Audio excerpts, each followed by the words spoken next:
guys, James Doyle here, and we are here in the Superformance booth, and I'm here with my buddy Peter Brock.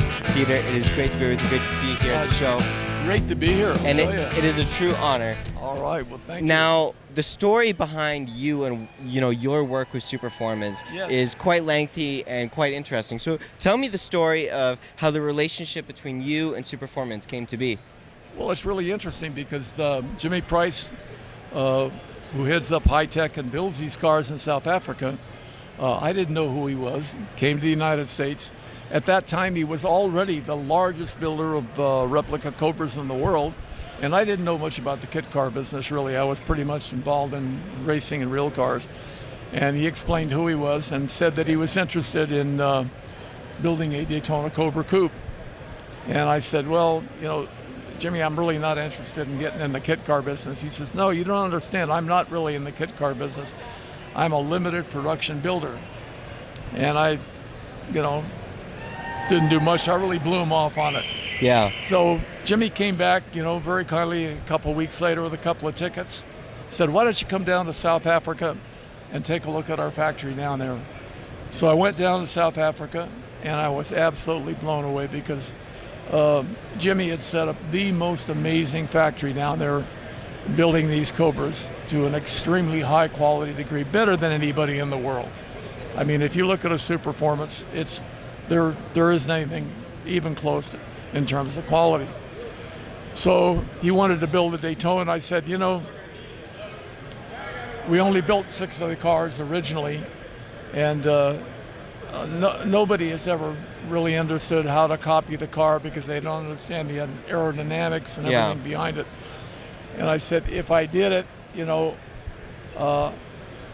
I'd like to do it with a totally brand new chassis under it, because the chassis that we originally worked with was the AC Cobra chassis, which was pretty antique for the time, basically something designed 1939. Yeah. And I said, let's go with the top designers at Ford Motor Company and have them design all of the chassis and the geometry and suspension, everything go underneath.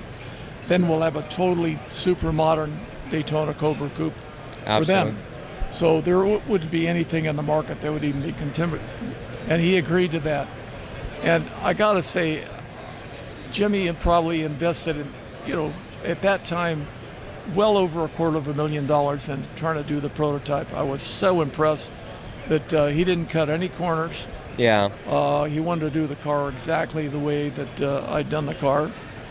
And so we ended up with a really great relationship. We built the first protos, and I was so impressed with the quality of the car. Yeah. So when we first got him over here, of course, it was a big success. And we built some 300 of them now, I guess, and it's a fabulous car. And really the big advantage of this car is that you've got all the history that goes with it.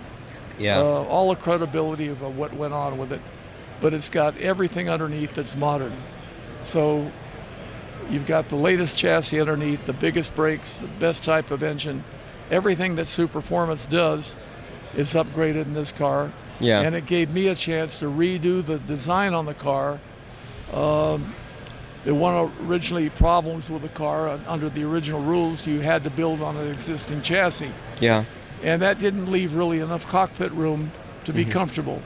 So we extended the wheelbase 3 inches, proportionally grew the car slightly larger, and then I went around and refined all the lines on the car. Yeah. So the car now looks exactly the way it should have been when I originally designed it. Absolutely, yeah. Because when I originally designed the car, we only had 90 days to build it, and there were a lot of corners, a lot of compromises made on it, and I didn't want to compromise at all on the car this time. Yeah. And so Jimmy allowed that freedom to go ahead and make these little changes on the car that really refined it. So awesome. That's what we end up with. And now, with this car, you were talking a little bit earlier about how when a lot of other people have tried to, make remakes of the car or make replicas, they didn't understand how to because of the aerodynamics and, more. Only great designers like yourself understand, the aerodynamics and how to properly implement it into, a car like this. So what's your thought process when, designing and redesigning cars like these? Well, it's very interesting because I have a great interest in studying the history of automotive racing and design. And the whole concept for this car actually was done back in the mid-1930s. A guy named Reinhard König von Fauschenfeld was another guy about 19 or 20 years old at that time and was trying to convince the German government that he had some better ideas on aerodynamics. He was a motorcycle racer. Yeah. And being a motorcycle racer and having a familiarity with air going around his body all the time, he had figured out a better way to make the car more aerodynamic. But you've got to realize that in the 30s, when the French were designing cars, everything at that time was supposed to be a teardrop shape, beautiful teardrop shape. And that was considered the ideal form for a body that was going through air or liquid. Nobody had really done any aerodynamic tests on that. He figured out that that really wasn't the best shape on it, because once the body shape turned and started to taper too much, it got turbulence on the back end. And if you carried it straight back, the air stayed attached and you could just chop it off, and it was far more efficient. Yeah. So that was the whole idea of doing cars with this particular shape. Yeah. And this was really 1930, 1934. He was trying to get a patent on it. Even the Germans were very not sure what he wanted to do, because to prove the idea, he designed a German bus that was more efficient. Hitler was building beautiful autobahns all around Germany and transporting people, and they built a bus that was more efficient shape in it. So once that was proven, they allowed him to go to work at the top aerodynamics development studio for Dr. Wunderbill Kamm. Yeah. So he became the right-hand man for Wunderbill Kamm. So Kamm and Reinhard König von Fauschenfeld came up with the design. This is, believe me, 1935, 1937, they were doing cars of this shape. Yeah. Everybody thought they were so ugly because of the chopped off tape. They didn't look beautiful like the French cars and everything. So they had a very difficult time selling the idea. Yeah, absolutely. The war came along, and all that development and everything that they'd done, all that history and stuff was sort of went away. Nobody understood it. Yeah. So after World War II, when people started thinking about building new cars again, things were sort of open, but everybody else sort of went back to the original shapes of the 1930s. And he was trying to convince people that they should go with this particular new shape. Again, ran into a lot of resistance. Had gone to companies that eventually became BMW and stuff. Nobody would believe him. So not very much happened with it. Yeah. So I happened to read a paper that he had written in 1937 regarding aerodynamics, and I couldn't read the German. But there were some graphs showing the comparison of his shape versus a contemporary car at that time. And it was so absolutely fantastic. I said, why hasn't anybody used it? Seems so obvious.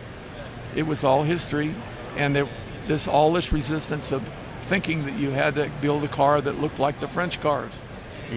So I figured, I tried to talk Bill Mitchell. I was actually working on the Corvette at the time, and I went to Mitchell and showed him the information. I said, we should kind of take a look at this, maybe use some of these ideas on the Corvette. And he looked at my sketches and he said, kid, that's the ugliest looking crap I've ever seen. So just get back and do what I tell you. So again, total resistance for the idea of the shape on the car. And so I put the idea in my head, and the opportunity came when I was working for Carroll Shelby, because at that time, if you had a homologated car, if 100 cars had been built, that was the Roadster, you could put a new body on it. Yeah. Ford at the time was going to try to build their own new GT40, which was going to be the world's supercar. And I explained to Carroll, I said, Ford may have a wonderful dream about doing this car, but there is no way that they can build a car, develop it, put it on the track, and have it out ready for the first race of the 1964 season. Yeah. It's impossible. Allow me to do this car. And I said, we can have a Cobra on the first track for the first race in 1964. And he was highly, highly skeptical of the whole idea, but didn't want to go along with it. Yeah. Finally, Ken Miles came along. Ken had a great sense of history, knew what had gone, what the Germans had done, and he convinced Carroll, said, let the kid do it. I was the kid in the shop at that time. Yeah. I was just about 25. So Carroll, being the distributor for Goodyear tires, convinced Goodyear to put up the money for it, because obviously Ford couldn't put up the money. They were building their own car, and we were actually building something to compete against Ford. So that was a difficult political situation for him. He couldn't really admit that he was trying to build something to beat Ford when he was trying to get the contract with Ford. Yeah. So this whole thing was kind of built in secret. We built the thing in 90 days. Ken went out on the track, broke the track record at Riverside by 3.5 seconds. And everybody just could not believe how fast the car was. So at that point, we had a little program going in the back room to build the cars up to be ready for the first race at Daytona. And we went down there and absolutely smoked the Ferraris. I mean, the car was so fast that nobody could believe it. And they were all going, where did this car come from? Why is it so good? You know, but it went on very well. And do you think you helped revolutionize this design and, you know, this idea? Because, I mean, from my perspective, I think, you know, you're one of the biggest guys that I think helped, you know, revolutionize this design. If you look at the original thing that the Germans did in 1937, there doesn't even come close to this. But the key lines were the roof line and the chopped off back end. Yeah. So what I did is I took my aesthetic thing on it, but used the form, the technical form that they had delivered. Absolutely. Put that together and created the Daytona, which looks unlike anything else that was on the road at that time. Absolutely, definitely. And it turned out to be very successful. So in our first year, every track that we went to, you know, starting with Daytona and Sebring and going over to Europe, Le Mans, Spa, Monza, Latici in Europe, whatever, we held every lap record. We didn't win every race. We almost won the championship. We came that close. Yeah. But the last race at the year was canceled by Ferrari. He was so embarrassed he didn't want to lose the last race. He convinced the Auto Club at Monza to cancel the points. So we didn't get to show up, because by that time we built more cars. We would have annihilated him and won the championship. Yeah. But by canceling the race, he was still about 4 or 5 points ahead. So Ferrari actually ended up winning the GT championship that year, announced publicly that he was quitting GT racing. And in that regard, we went on in 1965, we just had to race against privateers. It's like shooting fish in a barrel. There was no factory Ferrari to run against. Absolutely. So it was a solid win. And the team was actually run because Ford couldn't do it. Ford had finally realized how good the team was. So they hired Shelby and the team to run the GT40s. And part of the contract was that there would be no more Daytonas. That whole thing was wiped out. Yeah. So in order to kind of keep the thing going and win the GT championship, the cars were, quote, loaned to Alan Mann Racing in London. Oh, okay. Who was a Ford factory team over there. So Alan Mann actually ran the cars in Germany and Europe all over in 1965, won the world championship. Carroll Shelby gets credit for winning the championship because the car is homologated under his name. Yeah. But it's actually Alan Mann that won.